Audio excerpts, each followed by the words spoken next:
aiwa musimudzi chimbo yenyu nemudonzvo wenyu murerutse zvaona zvinoitika munomba mapfumure chese chine miko yakaipa chishaye simba unongochigurira uchitega ndikurumbidze ndadaiso chinorongwa nemadoanizile nemwe nemunondo wacho chimanya chimwe zvekuti unoti panapa pasina kumira zvakanaka kupenya kwemvura ende mune chando nezuva vamire pamwe chasimudza vamwe mukuru vandira tichifamba nemuzirodi zvikanzi saka tofanira kubuda kuno kudhorini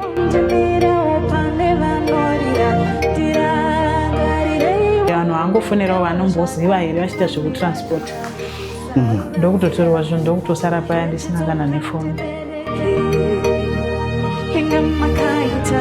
zita tumisani mulambo mafanise tisingapedzi nguva katipindei muepisode yanhasi saka ndangotaura ndikuende johannesburg netsoka ana mai ndobva mai vanga vari pavaitesa musika ndobva vato ndizvirwa tsitsi ndobva vanotengera 2 liter yecold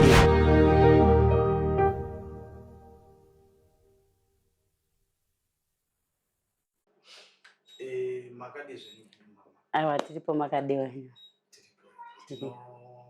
fara kutambira muchirongwa chedu cheacross the border tishanyirawo kudai so ndiri nechivimbo chekuti pese panouya munhu pese pachirongwa ichi panenge pane nyaya yaanenge echidawo kuti mwoyo wake usununguke kana kuti adzidziso zvimwe zvizvarwa zvezimbabwe izvozvo.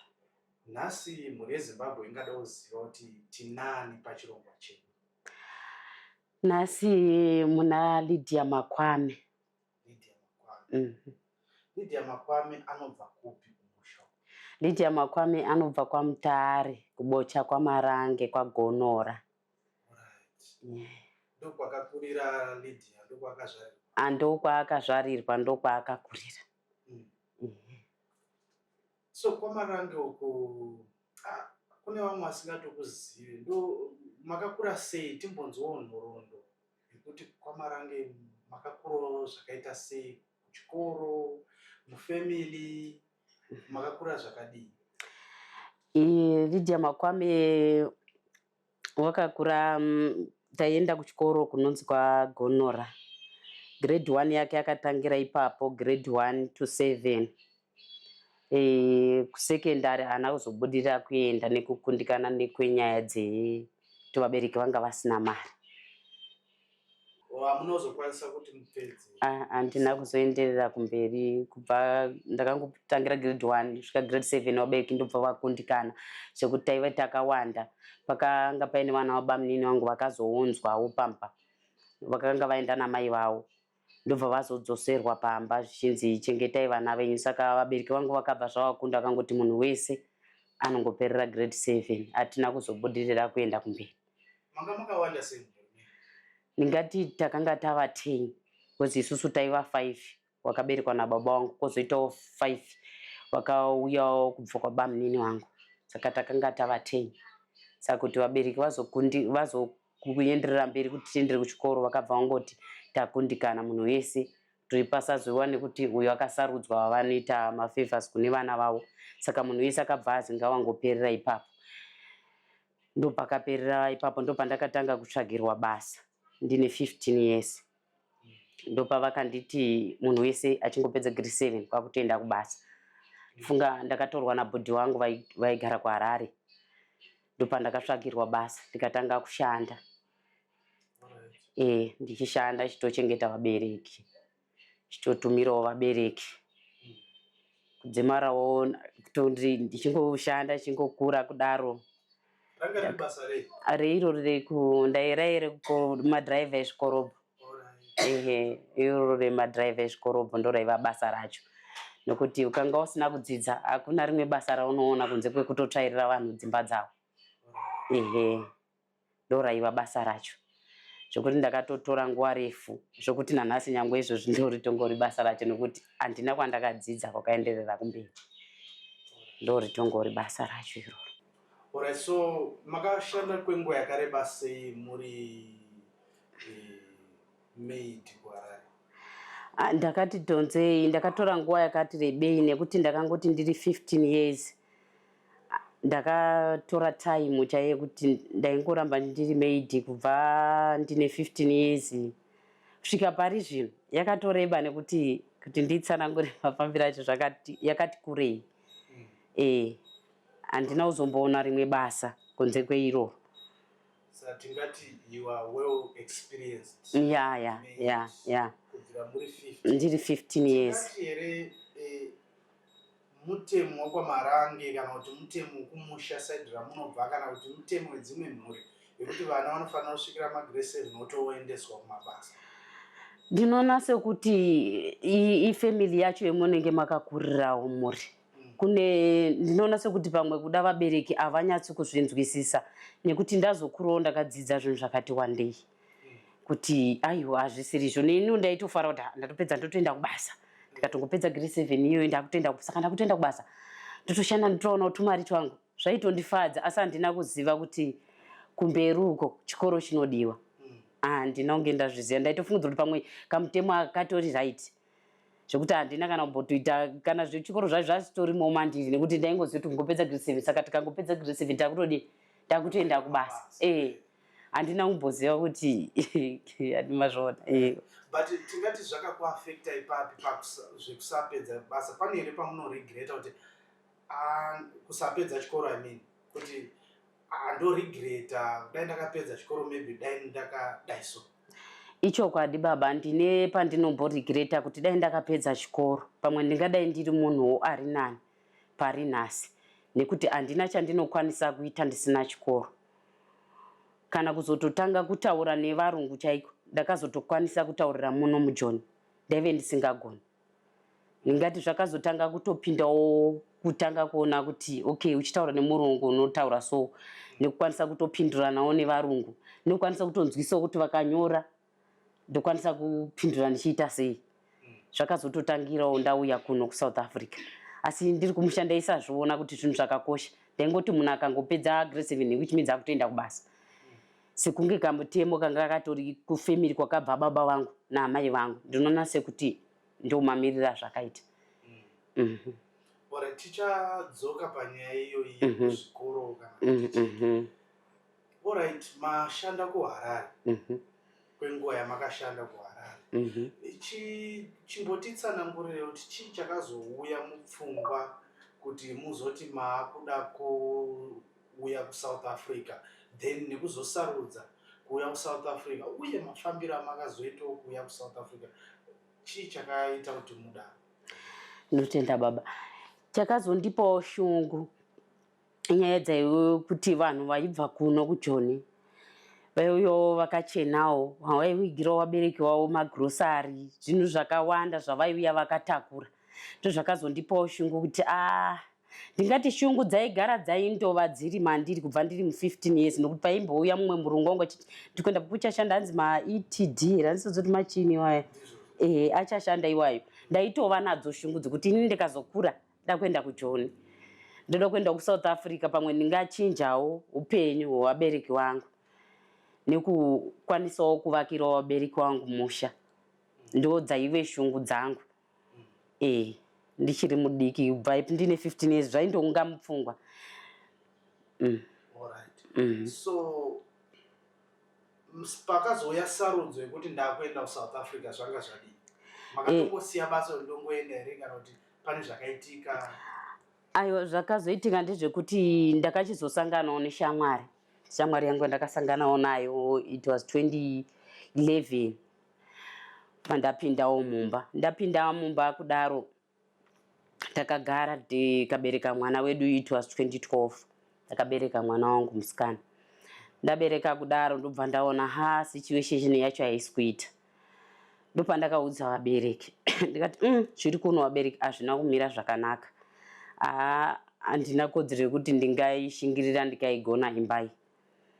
Zvekuti taitoenda upenyu hwacho hwandairarama wanga hwakaoma. Like what? Chichaitika? zvaiti taigara kunonzi kusaidi kuharare but kudhuze neairport yanga yakati Hatfield iyo yanzi Danastein kwakaita kuzvimapurazi kuzvimba dzaipiwa vanhu nedzimba dzasi pasingabvumirwi kuwakiwa asi paingonzi ngapapuhwe vanhu vaya vanenge vachiita zvemapato enyika saka takangopiwawo chisendi hataigarawo ipapo. Huni dzainesa taitoita kunotaita dzekuchera pasi taitoenda nedemo nefoshoro nepiki zvekuti maisvikamo kudhuze kumapurazi kudhuze neairport ipo apa tiri kuti tanga tasvika kuna Harare Drive. Muna Harare Drive muchangobuda Hatfield dzimba dzakanaka idzi muchangoda iso pane dzimba tumba twanga turi kutwara tisinganyatsonzwisisa dzasina kunyatsowakwa zvakanaka ikoko ndokwataigara. Saka zvakazondipa shungu kuti huni taita dzekugobora kurarama kwacho kwaindonga kwokuti kana ukati kuna baba womwana wona hapana chikafu vaibva vakudza kuti ko kukumbira ukwanisi kukumbira toti isusu makuriro atakaita takakudzwa kumba kwedu hatina kuzvijaira zvekuita sei zvekufamba tichipemha kumaraini iwo kuti enda unopemha kuti ukwanise kudya zvozodii. Saka zvakandiremera semunhu anga achino echidiki ndopandakaonawo vamwe kuti vechidiki vangu vari kuita zvinenge zviri nane wani. Saka ini chandiri kufira chii ndopandakazotaura nevabereki kuna vamwe sisi vangu vanga vachangobvawo kubvisirwa mari ndopakakwanisa kubudisawo mama wangu mari yepasipoti ndakatora pasipoti. It was 2013. Saka kutaura kuti makazouya kuno 2013 iyo yanga iri muna October ndadeidzwa navamwe sisi vangu vakanditi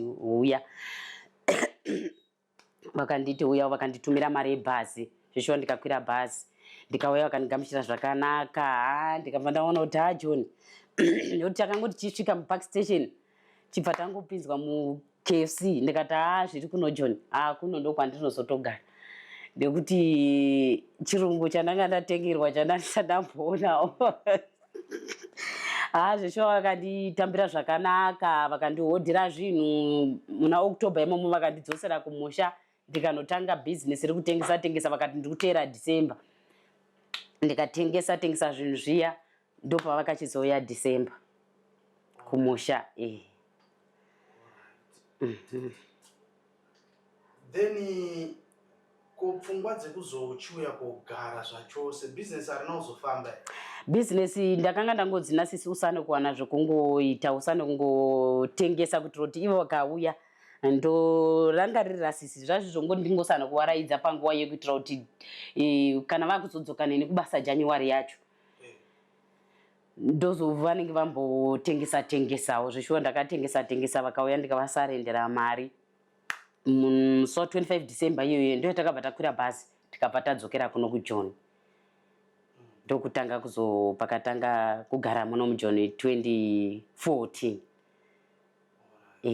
yanga 2013 iyoyo but takuchitongoerenga 14 nekuti yanga yatopera. Ndingati ndombodzoka kumashure mbijana handina kungotanga nekuya kuno futi ndine kumwe kwandakazoenda kunoshanda kuBhowera ndatorwawo navamwe amai vakanditora kuHarare vakati ndoda kuti unogara nevana vangu. Ndakasvika ndikashanda asi kushanda uko hakuna chaibuda ndaingoti ndikashanda ngozotiwo kana wakuti wauda kuenda kumba after kana 1 year wozongopiwawo mari yebhasi woita sei woenda kumusha. It was 2007 mazuva ayo kwainesa nyaya yezvemuZimbabwe zvokuti vanhu vairohwa. Ndichikurememba vamwe baba vakarohwa ndakatarisa ndaive ndiri kumhiri zvokuti ura hwangu hwakaenda mudenga. Baba ivo vachirohwa vakadzi vakanga vane nhumbu dzaibva vanhu vachirohwa zvekuti zvisina kumira zvakanaka.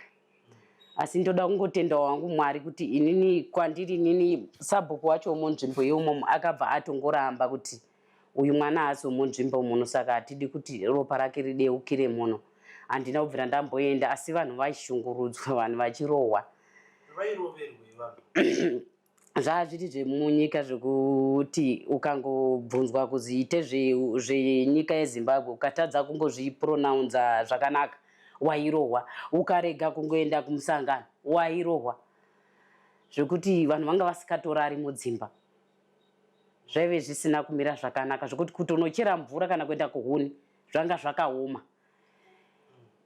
Zvaive zvakaoma. Asi kubatwa hangu handidi kunyepa, ndaibatwa zvakanaka. Kudya taidya zvakanaka asi hondo yakanga ingori ipapo pakungoti. Ndichikurememba pakazosvika umwe mukomana akandiudza kuti anondifarira. Ini ndobva ndamuudza kuti handikudi. Ndakazorohwa.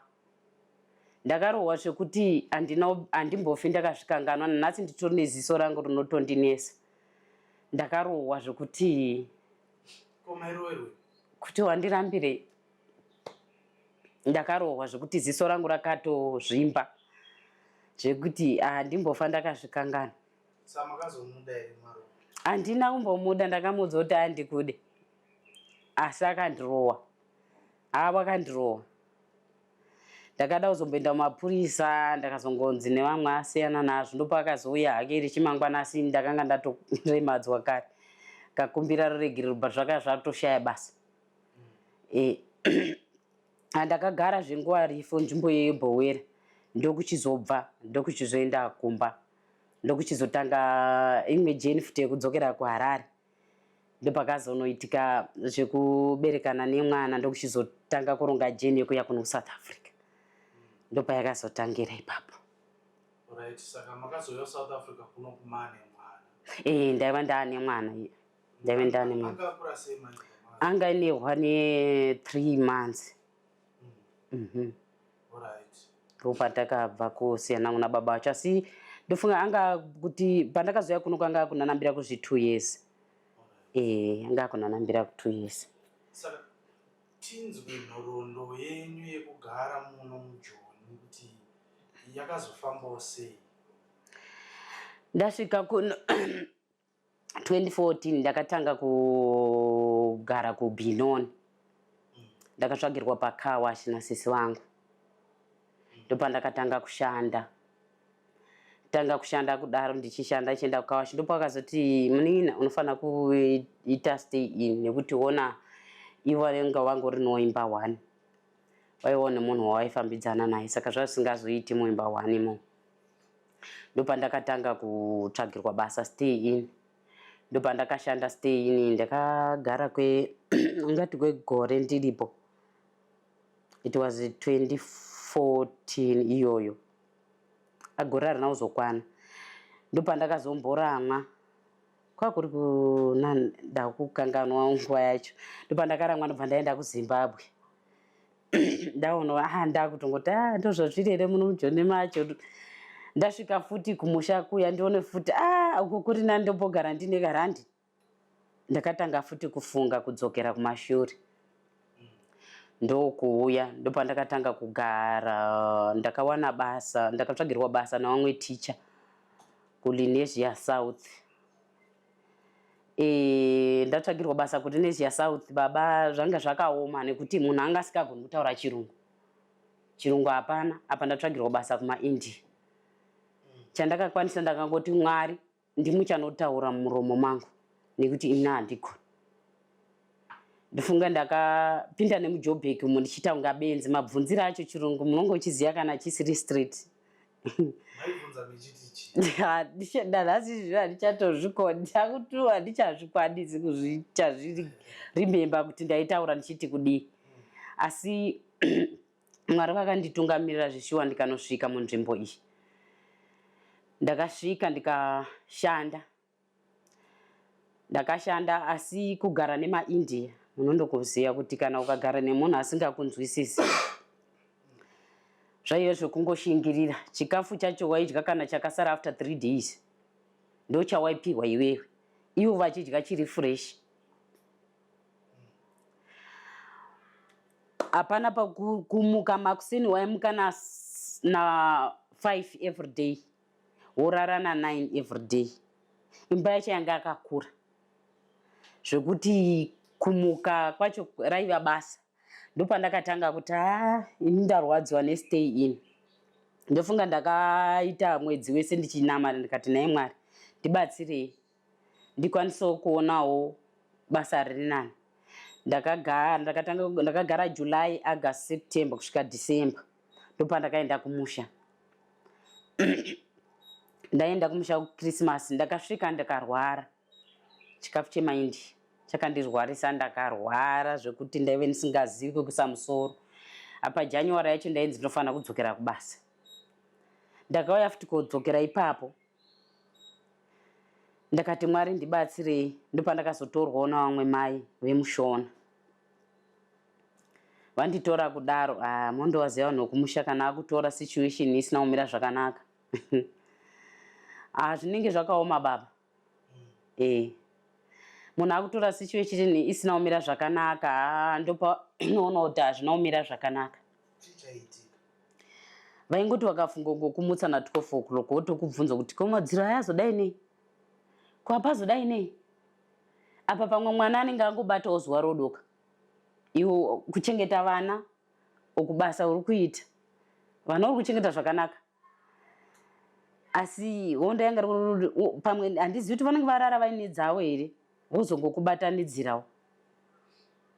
Ngoti zvazodai nei? Zvazodai nei? Ndopandakatanga kuti Mwari ndibatsirei. Wenyu mwana maishanda munaye? Mwana anga achiri kumusha. Maimazomusiya kumusha? Mwana ndandakagara ndakamusiya kudhara. Ndandisina kuuya naye.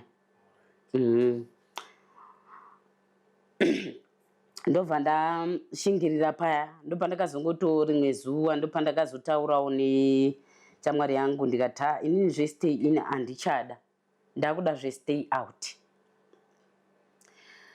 Ndopandakanzi pane imweni imba yakafira munhu kutembisa uko. Ameni kuti unoida here manje. Kana iwe uchitaura kuti wauda kugara usingachadi stay in. Ndikati kundindamuuraya nekuda kwesituation yezvandaiona. Ndikandofunga ndikabuda ndikandogara ndega zvinoita zviri nani.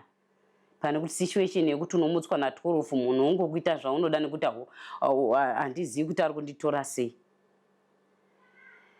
Ndopandaka mamuri musi wa 1 June.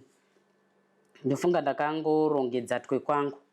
Ndakangomuka makuseni ndichingogogodzera bosi padoo ndikati ndipewo zvemari yangu ini ndakuita sei? Ndakuenda. Zvaita sei? Zvadii? Apa makuseni acho angatombondimukira vakati majina dediwa mawacha nebrush here. Kati mama ndamaita sei? Ndamawacha. Ndopakati mawacha. Ati Ndopandazoti mama ndafunga yangu ita sei? Ndafunga kuenda. Ko zvaita sei? Ndikati ndafunga kudini? Kuenda pane kwandiri kuenda kutembisa uko.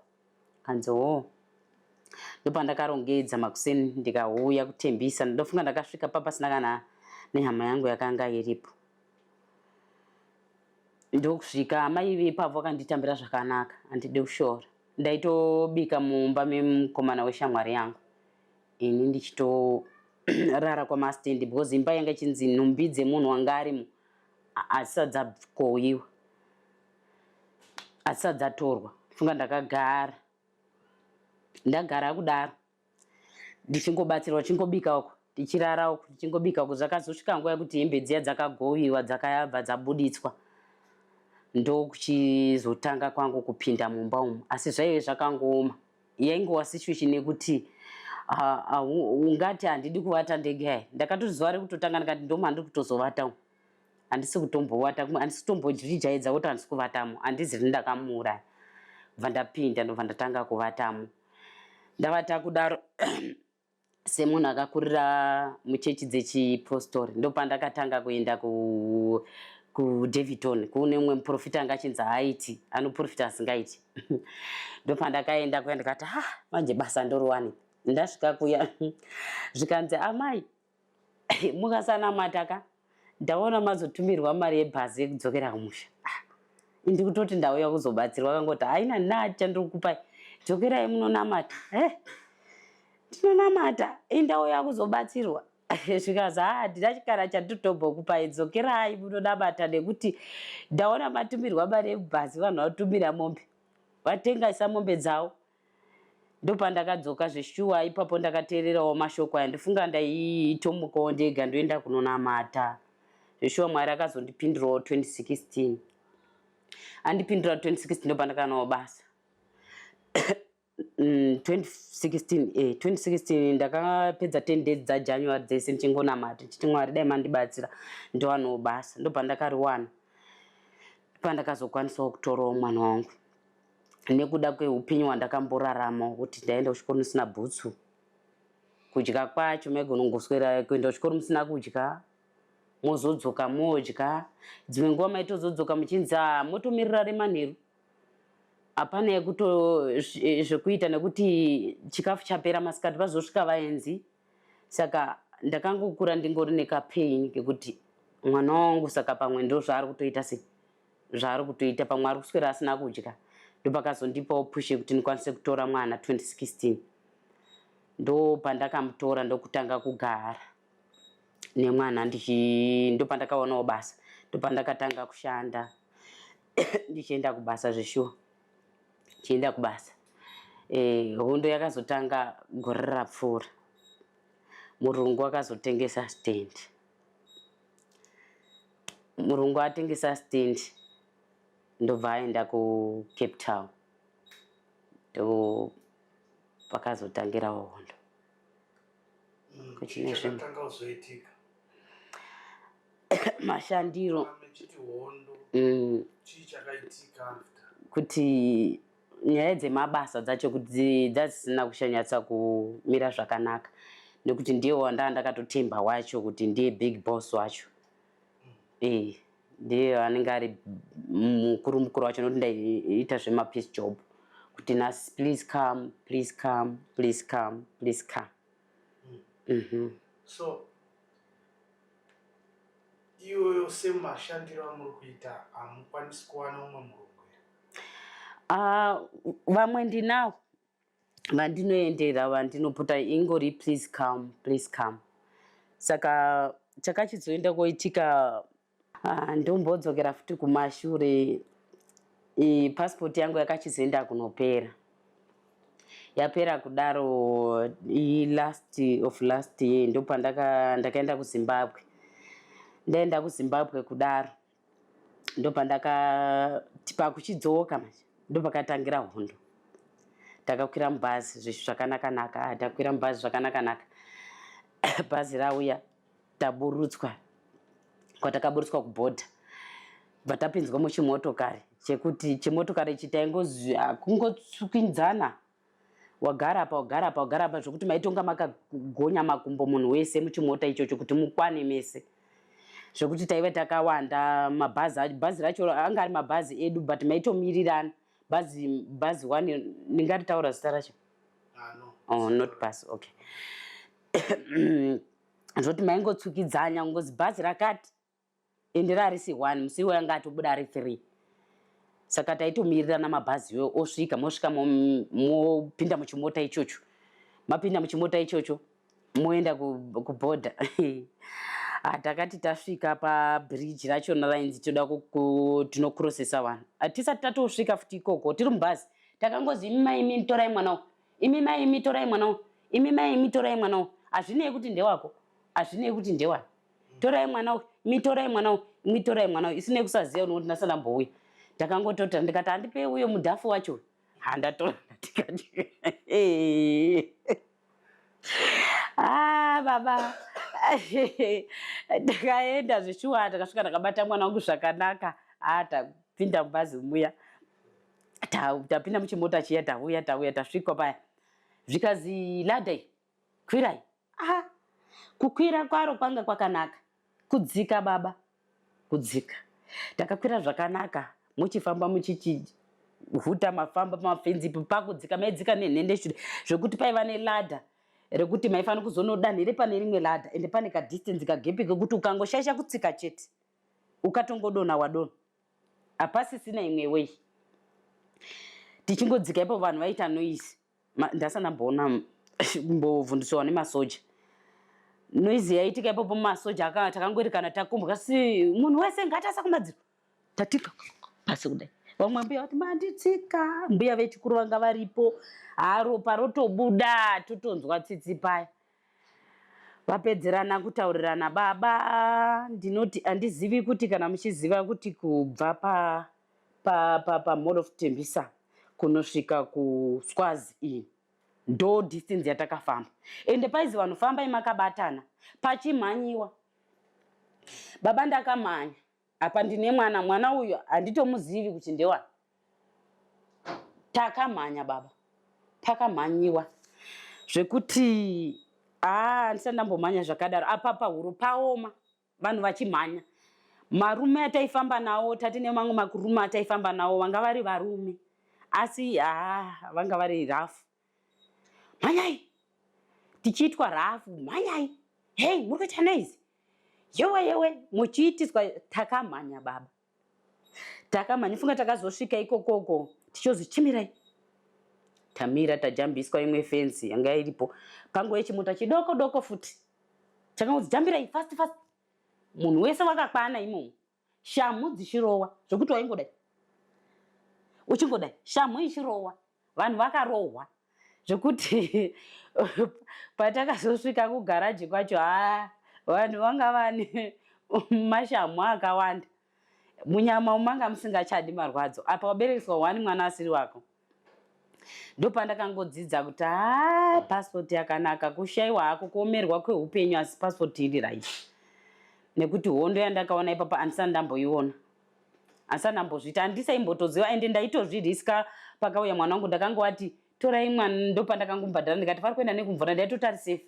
Handina umboziva kuti zvanga zvakamira zvakadaro, zvokuti ndakazwa mwoyo kurwadza zvokuti ndichisvika kuna mai vevana ivo vanga vari matwins, ndakati amai musazvipinda futi, nekuti dai vana venyu vangowira mumvura, dai risi juzi iri, ende dai ranga risi juzi randaive ndinaro, aingodonha achifira ipapo nekuti paiwe pakaoma. Ndopa vakangoti amai mazvita henyu. Ndikati zvakaoma, next time harusi rwendo rwokudzokorora rwokupinda nekumvura. Alright, saka vabereki vevana ndevaya vanenge vane mapassport vondomirira mberi. Vanenge vakatogara mubhazi baba vachitomwa mvura zviri safe. Zviri kuitika kurwizi uko hakuna ari kuzviona. Ende zvinenge zvakaoma zvekuti dai mwana akangoti dai risi juzi, ndaiva nerimwe juzi randaiva naro, ndo ndakazokwanisa kusungisa mwana. Ndokuchizoisa tauro randanga ndapiwa namai. Chitauro chacho chandanga ndapiwa namai vacho aitofira ipapo. Aingoti kuwa nekufira ipapo. Ndakangoti amai dai risi juzi, mwana wenyu handifungi kuti kutaura kudai kuno angadai ari mupei. Ndo mashoko andakavaudza. Do you think kuti ipapo pamunongotaura kuti panga pari dangerous kuti vana vanodonha? Munofungidzira kuti kune vari kutodonhawo here? Varipo. Nekuti kana wangopiwa chitauro chakafanira icho unomuberekesa nei? Unoita plani ipi? Nekuti ava vanotofungidzira kuti pamwe vana venyu handiti isusu munenge mangosarendwa kune mazurume vanenge vangori kumvura. Havasi makondakta aenda nemika. Varume ava mangopiwawo kungozi ndo vari kubatsirai kuyambuka. Hamutovazivi. Vanozongonokuchetai muzimota wobva watokuenda kukuisai kugaraji iroro. Vanongokuti pindai ngapa, motopinda nekuseri kwewaya kuti mozobuda nekumashure kwegaraji, mozoerekana mato mugaraji. Kova ikurova ine shamu ndianana? Ishamu dzemiti, handiti turodhi twacho tunoitwa kadai. Mudenga munenge mine mitika.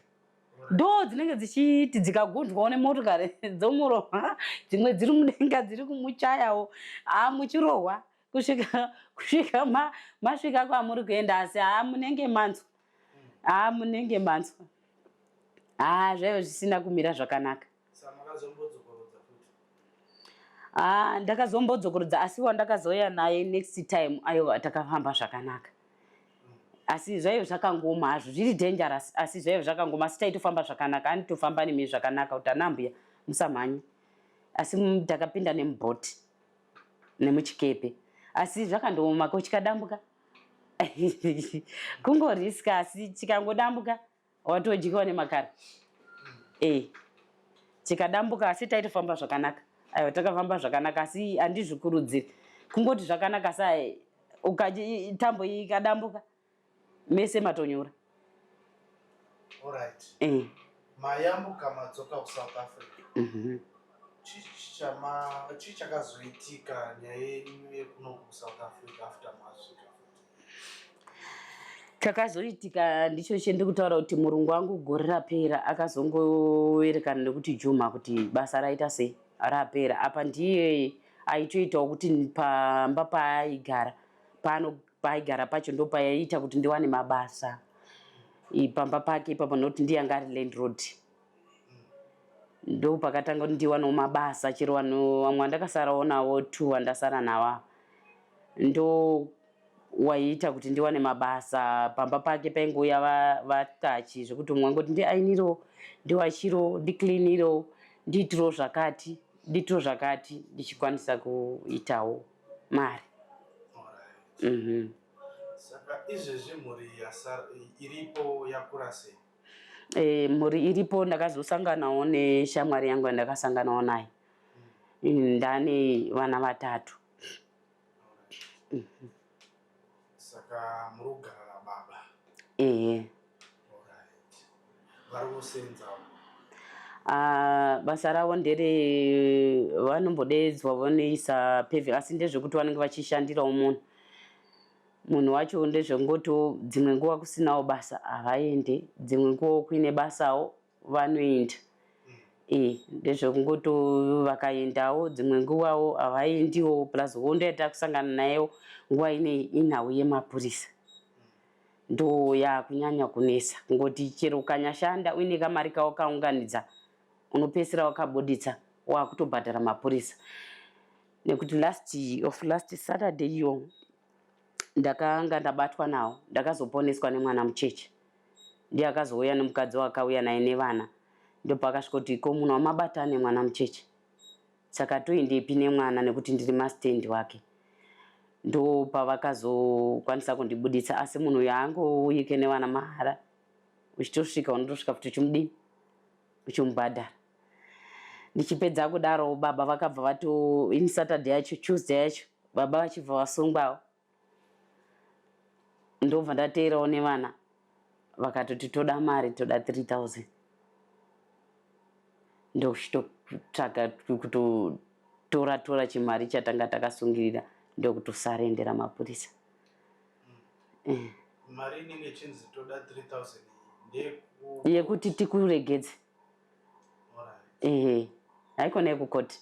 Vanenge vangokubata asi ukasatobhadhara vari kutenda newe vanokuvharira. Zvekukoti dzine dzatowandisa zvemari. Saka baba vanogona basa rei? Paving vanoigona nekuisa fiber vanoigona. But nina ndongonzwa vachiti fiber, handisonyatsoziva kuti fiber yacho inoitwa hanzi tambo dzenetwork here. Ndo yava vanozvigona nekuisa paving, kuti vati paving vanoisa, vanokwanisa. Kana wakasununguka maybe tichazotaura navo pane chimwe chirongwa. Notenda. Vakwanisawo kuwana mabasa. Notenda. Saka izvezvi chii chiri kuita challenge family yamunana? Challenge yanesa, ndine mwana wendinawo anofana kuenda form 1. Challenge yandasangana ndeye kuti aifanira kuenda kusekondari. Zvino mari yacho yandaiva ndakaseva ndo yandakasarenda kumapurisa.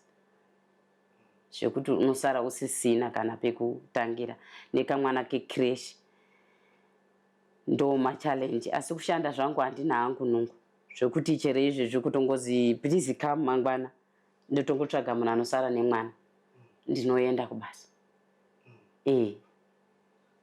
Anga akatowana nzvimbo here mwana?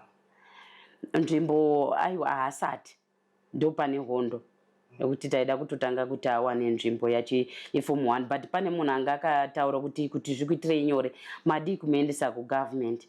Zvino government yacho mari iri kuda munhu wacho anomupinza, akapinzawo mwana wemunext door wangu. Mari yachona handina. Mari? Vanga vati vari kuda, iye akati anoda 1.5 plus iwo nekuzotiwo mauniform ne stationary zvayo haina kunyanya. Saka tongoti pamwe 2000 rands ndo inenge chinyatsodiwa, because akati pane ye 1.5 iye yaari kuda plus 500 yekuti mauniform wona, kuti since handina kana pekutotangira kutoshayiwa kuti ndoita sei. Saka muri kureva kuti here mukawana 2000 izvezvi mwana akutoenda kuchikoro? Anotomuka achitoenda. Munhu wacho akatondipromisa kuti anotomuendesa nekuti apa choice yanga itopo ndototi takutomuendesa kugovernment nekuti hatisisina kuti mari inozodiwa futi. Ndo panga pesavira wangu kumushando wakatoendesawo mwana wake ari kutotanga mangwana kusekendary kugovernment. Saka munhu anomupinza ndimunguza sinzi tiri maforeign unenge wakutoda umwe munhu anonga achipindawo behind pasi kuti akwanise kukubatsira. Saka chicha anacho ane mapepa ere ane mapassport ere? Haana chinhu, anongori nebetri kuZimbabwe. Saka iye ane magadziriro aanozviita kuti anenge akuita sekunge munhu wemunhu. Mwana anenge akutoitwa sekuti ngewemunhu, then omupinza nemukoto ototanga chikoro. Ndo nyaya yanga iripo. Ndinovimba kuti anokwanisa kubatsirika. Saimimi mati basa ramunokwanisa ndiro reunani? Ndinorikwanisa reunani rekungoti rema please come iroro aiwa ndinorikwanisa. Sachi munoda kutiwo kudii kumhuri yeZimbabwe kune vanenge vachiona maybe anything chamunoda kutaura kana chamunoda kukumbira kana chamunoda kuadvise I don't know. Ini ndaida kutokumbirawo kuruzhinji rweZimbabwe kuti kana paino ane rubatsiro vandibatsirawo kuti ndingokwanisa kuti mwana wangu angowana gogoi kuchikoro. Chero ndikatadza kumendesa kugovernment asi akangokwanisa kuti gogoi chero kuprivate kwacho, aiwa kushanda ndinoshanda. Chero ndinotozama nepandinogonawo kuti ndizokwanisa kuti aenderere kumberi. Pandiri kungoshungurudzika nepekuti ndinomuka mwana wakangotarisana naye makuseni, zvinondipa shungu zvokuti ndinonzwa misodzi yangu ichibuda. Makuseni andina kana kutomborara ndichimuka ndichitarisa mwana, totoona kuti mwana ane stress, mari ndakasarendera kumapurisa, andina chandinacho. Saka ndomutangisa sei kuti aende kuchikoro. Saka ndikangokwanisa kungowana gogo iye pachikoro, aiwa kumberi uko ndinokwanisa kusumudza nekuti kushanda zvangu handisi munhu ane nungu, ndinoshanda. Chero iko zvino kutoti paita handifonera kuti paita basa, chero pasina kundipa rubatsiro asi wangoti paita basa, uyai mushandi muwane mari yemwana chikoro, ndinomuka ndichienda. Handimboregedza. Chamunoda kuzama kubreaka chain yamakafamba naye mwana asasvike ipapo kuti ungokuperera grade 7. Kuti ndamukarara ndatombozvibvunza kuti mweya here kuti mwana anopedzisira kuti grade 7 iyo pamwe ndo zvakatonyorwa here. But zvandipa shungu nebondo ndikati regai ndikwanise kuuyawo kuno kuchononga kuti pamwe ndikawana rubatsiro rwebasa kana rubatsiro rwekuto kana paine anokwanisawo kundibatsirawo yekungoti ndikwanise gogo yepachikoro, kungoti ndikwanise kungomuendesa kuchikoro akakwanisa kungotanga chikoro, aiwa ndinomuka mwana wangu anenge achikurawo, mwana mucheche anenge achikurawo. Next month ndotoziva kuti ipapo pandinenge ndichitoshanda. Kana pari zvino chaiko atori mudiki kudai ndinotomuka chero patoita kuti please come. Havasambondityira kuti ndinozoti pari kurwadza, aiwa ndiri strong woman, handimboregedzi kushanda, noshandira vana vangu. It depends nekuti hakuzodiwi mapepa here. Kana kusingadiwi mapepa ndinoenda. Kana uchida kukubata vanokubata sei? Vanondibata panhamba dzangu dzinoti 084 28 23 776 084 28 23 776. Dzinowanika paWhatsApp? Zvinowanika paWhatsApp. Because tine dzimwe hama dzekuZimbabwe dzinenge dziriwo kunyika dzakasiyana siyana. Ndizvozvo. Dzinenge dzichitarisirawo kuti maybe vakubate maybe through WhatsApp. Ndizvozvo. Totenda. Asi tomboti basa racho ramukira kuZimbabwe mukwanisa kana pachingoita kuti ndikwanise kuenda ndichirarama nevana vangu, nekuti chinondirwadza ndechekuti handichada kuti vana vangu vararame kalife kandakararama. ndo panongondipa shungu kuti ndosaka ndine shungu dzokuti ndakatora mwana wangu kuti ndikwanise kugara naye kuti chandaje kunyangwe ndikadya sadza necabbage anonoti mama vadya sadza necabbage asi vari kuzama kuti tidai ndo pandine shungu napo basa ndotorida kana zvikanyazi zvamukira kuZimbabwe nhasi unotakura tunhu twako uende kumusha ndinotoda handiri kumusha ndinotoda kutodzokera asi kuti chinoita kuti usazoenda munhu ndepekuti alright ndakasvika kunoku kuri nano ndinombodzi please come unoona chi10 rand wotenga madomasi 5 rand wotenga zvimautwani nekuti 1 rand mautwani zvino mukatenga maviri nevana maakutodya munogudurirana aiwa ndinotenda handizivi kuti pane pandinenge ndajamba here pamunoti anything chamuda kusira futi aiwa ndoda kungotenda kuti nechirongwa chinoitwa pano nekuti chinototibatsirawo vazhinji nekutotendawo nzvimbo yeZimbabwe nenyika dzese nekuramba vachiteererawo chirongwa chenyu nerubatsiro rwavanopawo kuvamwe rwatinonga tichingoonawo pakufolowa kwatinenge tichiita toda kungotenda naizvozvo kuti dai Mwari vangu vaitirawo zvakanaka avatungamirira wawedzerawo pavanenge vachibvisa ndo mashoko andinenge ndichida kungotaura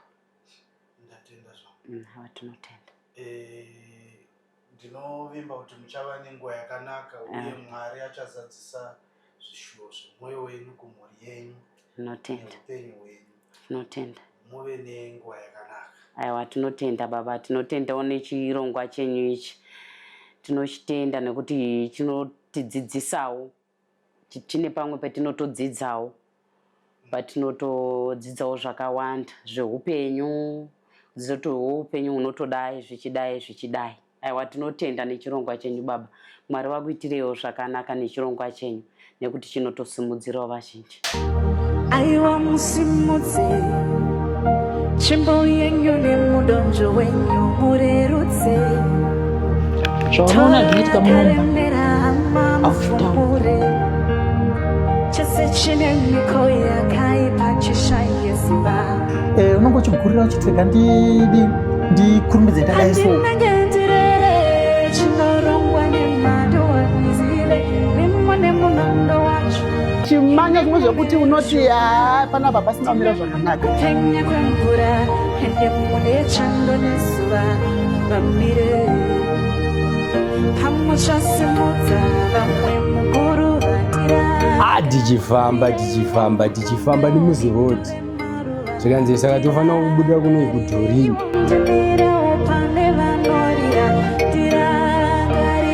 vanhu vangofonerawo vanomboziva here vachiita zvekutransport ndokutotorwa zvinhu ndokutosara paya ndisina kana nefoni zita timusani mulambo mafanise tisingapedzi nguva katipendei episode yakasi saka ndangotaura ndikuende Johannesburg netsoka ana mai ndobva vanga vari pavaitesa musika ndobva vato izvirwa tsitsi ndobva vanotengera 2 liter coffee